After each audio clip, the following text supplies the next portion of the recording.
Okay, so a quick bit of knife safety. So this is like whenever you're working with knives, whether it's a folding knife or a fixed blade like these ones that I've got, you're always thinking about the safety of it, because although it's a tool, they are very, very sharp. It's very easy to cut yourself with them. So if I'm moving around, if I'm walking around or doing any movement, the knife always goes in the sheath. It always goes back in the sheath. Or if you've got a foldable knife, it always folds away, so it's safe before you walk anywhere. And that's really important, because I've actually seen people trip over and stab themselves with knives. So it's always important it goes into the sheath.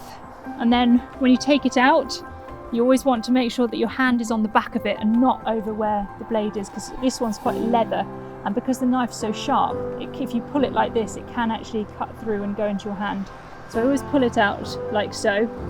And then when I'm holding the knife, I'm taking a punch grip. So as if you were going to be punching somebody, you take it in your hand like so and hold it like that and wrap it like that. Okay, and it's a nice strong cut.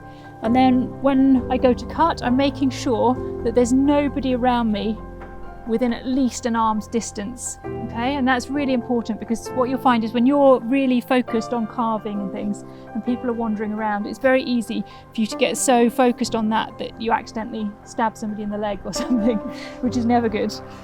So always be aware other people need to be at least an arm's length away from you, and if they are any closer, then you just stop and just ask them to move away. Okay, and when it comes to cutting, so punch grip. And then what you want to do is you want to work with the strength of your arm. So I'm always cutting down, and the way that a knife cuts is by slicing. So that's what I'm doing with my knife, is I'm using a slicing motion. Okay, so I tend to put it to my side, and then I'm using a slicing motion. So I'm working with my body and the way that my body moves. So I'm not trying to force it down like this. I'm just going with my body, and it's like survival is all about conserving energy, and that's how you do that. So if you're sitting and you want to carve in front of you, elbows on knees, and then you're slicing in front of you like so. So I get really, really nervous when I see anybody cutting like this, because in here you've got what's called the femoral artery, which is artery full of blood that's under a lot of pressure, and if you accidentally cut into that, it makes a real mess. So always, if you're sitting, elbows on knees, and you're working in front of you like so.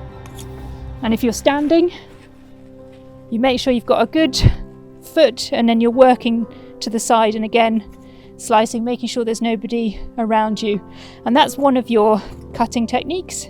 So whenever I'm cutting, whether it's cleaning a fish or cutting wood or anything like that, I'm moving the wood around the blade, not the blade around the wood. Okay, so I'm always keeping it in that angle, and then I move the wood. I don't move the blade, because then I end up in strange positions with it where I can stab it into myself. So always think about where your hands are, and you can see I'm holding it right back here, well away from the blade, because if my hand's here, it's very easy to cut yourself. Okay, so always focus. Do you remember that 3 seconds without thinking? Mm-hmm. So important with a knife. If you switch off for a second, you can really cut yourself quite nastily. What do you do if you do cut yourself? Have you guys done any first aid? You apply pressure. Perfect, spot on. So if you do accidentally cut yourself with a knife, so say I've cut my thumb, straight away I'm applying pressure to that, and I'm holding it, and I'm raising my arm. Why am I raising my arm?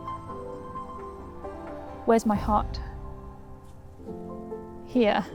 Yeah, so my heart's here. So what I'm doing is I'm applying pressure, and I'm raising my arm above my heart, because as my heart's pumping, it's got to work harder to pump it up. So if I've got it like this, there's going to be less blood going to my hand, whereas if it's down here, it can really you can make quite a mess. So pressure on, and then go and find somebody, or go find a first aid kit, and make sure you then cover it, wash it, cover it, and you're good to go. For more details, including safety information, check out the Scouts website.